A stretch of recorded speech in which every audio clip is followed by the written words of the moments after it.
صاحب رحمۃ اللہ علیہ میں فرمایا کرتے تھے کہ جب دنیا دنیا کمانے میں لگے تو ایسا لگے جیسے یہ اللہ کو جانتا ہی ہوں اور جب یہ نماز میں لگے عبادت میں لگے تو ایسا لگے کہ جیسے دنیا کو جانتا ہی ہے نا۔ جب جب آدمی دنیا کمانے میں لگے تو ایسا لگے جیسے اللہ تعالیٰ کو جانتا ہی نہیں، یعنی اتنی توجہ کے ساتھ۔ یہ مطلب نہیں کہ جھوٹ بول لے، دھوکے دے، اس بھاؤ پڑھ رہا ہے، اس بھاؤ دوں گا، اس بھاؤ جھوٹ بول، یہ مطلب نہیں ہے، بلکہ مطلب یہ ہے کہ ایسا لگے دنیا کمانے میں کہ جو ہے اللہ کی یاد ہی نہیں۔ جب بعض لوگوں کی عادت ہو نا، ماشاء اللہ بہت اچھا ہے، انشاءاللہ بہت اچھا ہے، میں انشاءاللہ ماشاء اللہ انشاءاللہ ماشاء اللہ بات کرتا نہیں، انشاءاللہ ماشاء اللہ کی تصویر میں لگا ہوا ہے، جو معاملے کی بات ہے وہ کرتا نہیں، جس سے گاہک جمے، گاہک کی تسلی ہو اور اچھے خاصے گاہک گئے پھر آویں، ان کو رعایت ملے، ان کو سہولت ملے، ان کو نرم اخلاق ملے، جس سے وہ گاہک پھر بھی آویں، ہے نا۔ بازار سے ایک کچھ کو تھوڑا بہت کم نفع کم لے، یہ کہ پھر وہاں کلکتے میں ایک وہ تھا تاجر چمڑے کا، تو اس کی تجارت کا یہ حال تھا کہ دکان وہ اشراق پڑھ کے گھر جاتا، جہاں ناشتہ کرتا، پھر چار کی نفلیں پڑھ کے جب دکان پہ آتا، سمجھے، اور اتنے آتا، اتنے دکان میں اس کے لائن لگی پاتی گاہکوں کی، اور چمڑے والے کہتے آ جاؤ بھائی ہم تمہیں اس بھاؤ دیں گے، ملا جی سے لینا، ملا جی سے لینا۔ کیا بات تھی؟ ایک تو جھوٹ نہیں بولتا تھا، اور ایک اوروں سے 1 روپیہ کم بیچتا تھا، 1 روپیہ اوروں سے کم بیچتا تھا، نفع کم۔ حدیث شریف میں ہے جو آدمی نفع کم لے گا تاجر اچھا کماوے، اور جو زیادہ کے چکر میں پڑا رہے گا وہ مہنگائی بیچے گا، بس بیٹھا رہو اپنا لیے، اور چند دن تو ہوا چلتی رہے گی، جب ہوا اکھڑ جائے گی پھر کوئی بھی اس کو منہ نہیں لگائے، ہے نا۔ تو نفع کم لے اور اچھا خاصا جو ہے مشغول ہو کے توجہ کے ساتھ، اور جب نماز میں مشغول ہو تو ایسا ایسا مشغول ہے جیسے دنیا کو جانتا ہی نہیں، دنیا کی سے کچھ خبر نہیں، میں اللہ سجدہ ہے تو لمبا ہے، رکوع ہے تو لمبا ہے، اس قدر مشغول ہو۔ تو یہ خوبی بیان کی ہے حضرت علامہ رفیع صاحب رضی اللہ عنہ نے، اللہ ان کے قبر پر رحمت فرمائے۔ تو واقعی یہی ہے، آج ہم نہ ادھر کے نہ اس میں دکان میں بیٹھیں گے تو انشاءاللہ تعالیٰ ماشاء اللہ، یعنی تاکہ معلوم بڑا دیندار ہے، بڑا اللہ والا ہے، دھوکہ دینے کو واسطے۔ اور جب نماز جائیں گے مسجد میں تو وہاں لمبا سجدہ کریں گے، لمبا رکوع کریں گے، ایسا معلوم ہو جنہیں بہت اللہ تعالیٰ کے قریب ہو رہا ہے۔ یہ سب ڈھونگ بازی ظاہر کی ہے، باطن کی پیدا کر، اندر کی پیدا کرنی چاہیے، اور جو اندر ہوگا وہ باہر ضرور ضرور نکلے گا۔ تو اس لیے تجارت میں اللہ نے 9 حصے روزی زیادہ رکھی ہے، تجارت میں برکت بھی ہے، اور وہ تاجر جو سچائی کے ساتھ تجارت کرے، یوں نہ کہے کہ اس بھاؤ خریدا، میں نے خریدا تو کس بھاؤ، بتا رہا کس بھاؤ، یوں کہہ سکتا ہے خرچہ وغیرہ جوڑ کے اس بھاؤ تو مجھے پڑ رہا ہے، یوں کہہ سکتا ہے، لیکن اس بھاؤ خریدا ہے یہ کہنا جائز نہیں، روزی مکروہ کر دی، جھوٹ بول کر کے روزی کو ناپاک کر دیا۔ تو بھائی میں نے تو جس بھاؤ خریدا ہے مجھے تو اس بھاؤ پڑ رہا ہے، بس یہاں تک میری گنجائش ہے، اب تم دیکھ لو، یہ آگے ٹرائی کر لو، بلکہ ایسا کر کے بھیجے جو اور جگہ دکانوں میں جا کے بھاؤ پوچھے تو اس بھاؤ کوئی بتاوے ہی نہ سارے بازار میں، ہے نا۔ جو دیکھا جا رہا ہے جاتے ہوئے جال ڈال کے بھیجو، پھندی میں پھانس کے بھیجو، کہ جب بھی کہیں جاوے گا کیا بھاؤ دیا یہ کپڑا، یہ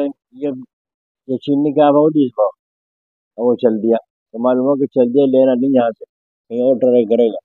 تو ٹرائی کرنے والے کو ایسا ٹرکھا دو جو چاروں طرف گھوم گھام کے وہی آوے، ہے نا۔ وہاں تو وہ 1 روپیہ کم دے رہا تھا جو بھاؤ دے رہا، تو چند دن کے بعد اس کی دکان ٹھپ ہو جائے گی، جو دھوکے دیتا ہے، اور جو صحیح چال چلتا ہے اس کی دکان، اب آپ اندازہ لگاؤ اس کلکتے والے کے، بمبئی کے والے کا، دکان پہ لوگ بیٹھے ہیں انتظار ہے، ملا جی کیواڑ کھولیں گے، آویں گے جب سے سودا لیں گے، اور دکاندار بلا رہے ہیں بھائی آ جاؤ ہم تمہیں کم دے دیں گے، اس بھاؤ دیں گے، نہیں تو بھاؤ میں کم دے گا تول میں مارے گا، ہے نا، بھاؤ میں کم دے گا تو تول میں مارے گا، دھوکہ تو تیرے ہاتھ میں ہے، ڈنڈی تو تیرے ہاتھ میں ہے، تو اس لیے بھائی کہ جس کام میں لگو توجہ کے ساتھ لگو۔ کتنی دیر میں آئے گا؟ تو اب یوں کہیں گے یا ماشاء اللہ 5 منٹ میں آؤں، یوں کہیں گے یا انشاءاللہ کہیں گے 5 منٹ میں آؤں؟ انشاءاللہ آئیں گے، ماشاء اللہ تھوڑا یہ دیکھنا ہم نے جوتے خریدے کیسے ہیں، تو کہنا انشاءاللہ بہت اچھے ہیں، یوں کہو گے یا ماشاءاللہ اچھے ہیں؟ ہمیں یہی سلیقہ نہیں، انشاءاللہ کہاں گئے، ماشاءاللہ کہاں گئے، بچے ایک زبان میں چڑھ رہے انشاءاللہ تو انشاءاللہ ماشاءاللہ انشاءاللہ ماشاءاللہ۔ تو ہمیں شعور نہیں ہے کیونکہ ہمیں غور نہیں ان چیزوں کو۔ تو اس لیے بھائی دعا میں اللہ تبارک و تعالیٰ پر یقین کر کے بھروسہ کر کے بیٹھنا چاہیے کہ اللہ تعالیٰ ضرور سننے والے ہیں۔ اور انہوں نے توفیق دی ہمیں مسجد میں آنے کی، انہوں نے توفیق دی یہاں بیٹھنے کی، عمل پڑھنے کی، اور انہوں نے توفیق دی ہم سے مانگو، مانگنے کی توفیق بھی اللہ نے دی۔ پھر بھی ہم دل سے نہ مانگیں، دھیان سے نہ مانگیں، یقین جو ہمارا کام کرنے کا وہ نہ کریں تو پھر قبول کیسے ہو؟ دل سے یقین ہو کہ انشاءاللہ میری بات اللہ سن رہا ہے اور میری مراد انشاءاللہ تعالیٰ اللہ پوری کرے گا، یہ یقین دل میں ہو۔ اور پھر دعا مانگتے وقت میں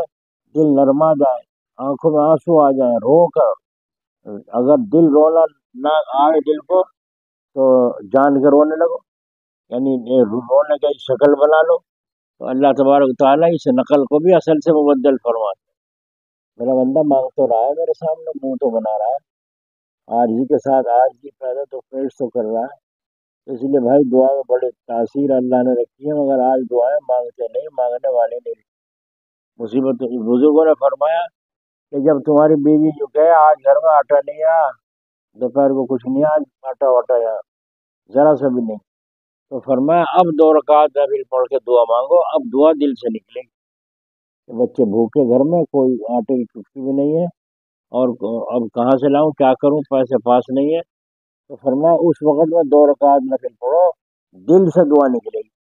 اور جب تک دل پہ نہیں پڑتی زبان سے آمین آمین کرتے رہ لو، دل ہے ہی توجہ اللہ کی طرف کہ ہم محتاج ہیں اللہ تیرے، اپنے غصے سے بچائیے، اپنی پکڑ سے بچائیے، ہے نا۔ یہ مستری عبد المجید تھا یہاں لوہاروں میں، اللہ تعالیٰ اس کی مغفرت فرمائے، بیچارے گھر میں کیا تو اس نے لیا ہندو نے ہر لیا، کہاں جا رہا تھا سائیکل پہ جی، اور چلا جا رہا تھا، راستے میں آگے سے جا رہی تھی گاڑی کو ٹرک، اس کا پہیا نکل کے ٹرک کا دور تک بھاگا گیا، وہ جو سائیکل پہ جا رہا تھا اس کے جا کے ٹکر ماری، دیکھو، اور وہاں سائیکل پہ جا کے وہیں بیچارہ مر گیا۔ کہاں گاڑی کا پہیا نکلا، اور پہیا نکل کے کہاں پہنچا؟ وہاں پہنچا جہاں اللہ تعالیٰ کا حکم تھا، اور اس کے جا کے ٹکر ماری اور وہیں گر کے مر گیا بیچارہ، پتا ہوا۔ تو موت کا کچھ پتا ہے نا، تو کیسے بے فکر ہو کر دعا میں تو دھیان نہیں لگاتے، توجہ نہیں لگاتے، دعا میں رو، غرق ہو کر رو، بھکاری بن کے مانگو، محتاج بن کے مانگو۔ یہ آنکھیں اللہ نے دے رکھی ہے، جب چاہے چھین سکتا ہے نا، یہ سننے کی طاقت اللہ نے دے رکھی ہے، یہ چائے کے گھونٹ اللہ دے رہا ہے، جب چائے چھین بھی سکتا ہے، ایسے پھانس سے پھانس دے گا کہ سانس بھی نہیں آنے گا۔ ایک آدمی ہمارے یہاں کانگلے میں سن 47 میں فجر کی نماز کے لیے جا رہا تھا مسجد میں، بس کسی بلوائی نے نشانہ لگا کے گولی ماری، یا پٹ پٹی پہ لگی، اور پٹ پٹی پہ لگ کے وہ ڈھیلی رہ گئی اور اندر ہی رک گئی، اور وہ گولی وہاں جا کر رک گئی جہاں سے نور آنکھوں کو پھوٹتا ہے، وہاں جا گڑ گیا، دونوں آنکھوں سے اندھا ہو گیا۔ بس کہ اللہ میں تو مارا گیا، میری زندگی کیسے گزرے گی، مجھے دکھنا ہی بند ہو گیا۔ میں جب بل بلایا نماز کو جا ہی رہا تھا، بل بلایا، دوسری گولی آ کے پھر لگی، دوسری گولی آ کے پھر لگی، اور ایسی لگی اس پہلی گولی کو بھی لے کے صاف نکل گئی اور دکھنا بند شروع ہو گیا۔ مطلب کسی ڈاکٹر کے سمجھ میں آ سکتی ہے کہ گولی نکال لگے، دوسری گولی مارو اس کی، یہ اللہ تعالیٰ کی آپریشن تو ہے، اور وہ رب العالمین ہے، وہ رب العالمین ہے، کس کس طریقے سے نظارے دکھاتا ہے۔ اچھا، اللہ تعالیٰ اپنے قدرت کا اپنی طاقت کے ساتھ معاملہ نہیں فرماتے، اپنی قدرت کا معاملہ نہیں فرماتے، بلکہ بندے کی مصلحت پر نظر کر کے کام کرتے۔ یہ گولی مارنا ہماری تو طاقت دکھائی دیتی ہے، ہم کر سکتے تھے ایسا، لیکن اللہ تعالیٰ دکھا رہا ہے کہ میں قدرت والا ہوں، میں ایسے بھی کر سکتا ہوں، ایسے بھی کر سکتا ہوں۔ وہاں جب جماعت میں تھے ہم غازی آباد اس میں ضلع میں، غازی آباد ضلع میں ایک گاؤں ہے کھچرا، کھچرا کہے ہیں اسے گاؤں کو، کھچرا۔ تو وہ کھچرا گاؤں، اس وہ گاؤں میں تھے، تو ایک آدمی کو وہاں معلوم ہوا اس کے بیچارے کے پیٹ میں پتھری تھی، وہ تھی رسولی، بڑا پریشان تھا جماعت میں تھا رات کو۔ تو جب سب کہتے ہیں امیر صاحب جاؤ بھائی، سونے کے آداب بیان ہو گئے، اب سونے کے مطابق جو سنت کا طریقہ اس طرح سو جاؤ۔ تو سب جاگے پڑا، یہ وضو کر کے یہ ایک طرف کونے میں جا کے 2 رکعت نفل اندھیرے میں پڑھ کے اور اللہ تعالیٰ کے سامنے بل بلا کے رو رو کے دعا مانگا، سیسک کے دعا مانگا، اے اللہ میری مشکل کو آسان کر، میرے پاس اتنے پیسے بھی نہیں، میں کہاں سے آپریشن کرواؤں۔ بس ایک دن رات کو خواب میں دیکھا 2 آدمی آئے اس کا آپریشن کر دیا، اور وہ لپیٹ کے سارا کپڑے میں اور سامنے لے کے جا رہے ہیں کوڑی میں، وہاں دفن کر دیا۔ اب صبح کو جو اٹھائیے آنکھ کھلی تو پیٹ تو ہلکا، لیکن کمزوری سی محسوس زیادہ ہو رہی، پیٹ تو ہلکا ہو گیا۔ اور بس انہوں نے کہا امیر صاحب میں تو اللہ نے رات آپریشن کر دیا۔ کہنے کیا ہوا؟ اگلی چیز طرح سے معاملہ ہوا، اور فرمایا میرے آنکھوں کے سامنے لے گئے، دیکھو وہاں فلاں کوڑی میں انہوں نے دفن کیا، دیکھو میرا پیٹ کتنا بڑا تھا اور اب پھر کیسا ہو گیا۔ تو کہا امیر صاحب نے اچھا بھائی اللہ تعالیٰ کو قدرت ہے، جی نہیں میں تو جا کے دیکھوں گا وہاں۔ وہ جا کے جو وہاں کھودا کوڑے میں، تو وہاں دیکھا وہ کپڑے میں لپٹا ہوا وہ ملبہ اس میں موجود تھا۔ ہے اللہ کو قدرت نہیں قدرت؟ تو اللہ تعالیٰ یوں بھی کر سکتا ہے، اور ڈاکٹر کے ذریعے سے بھی آپریشن کروا سکتا ہے، وہ تمہاری یقین اور ایمان کی برکت ہے، کس درجے کا تمہارا ایمان ہے، کس درجے کی تمہاری حالت ہے، کیا اللہ تعالیٰ کرنا چاہتے ہیں۔ جیسے رات میں نے کہا تھا اللہ حکیم بھی ہے اور حکیم بھی ہے۔ میرے اس ہاتھ میں یہاں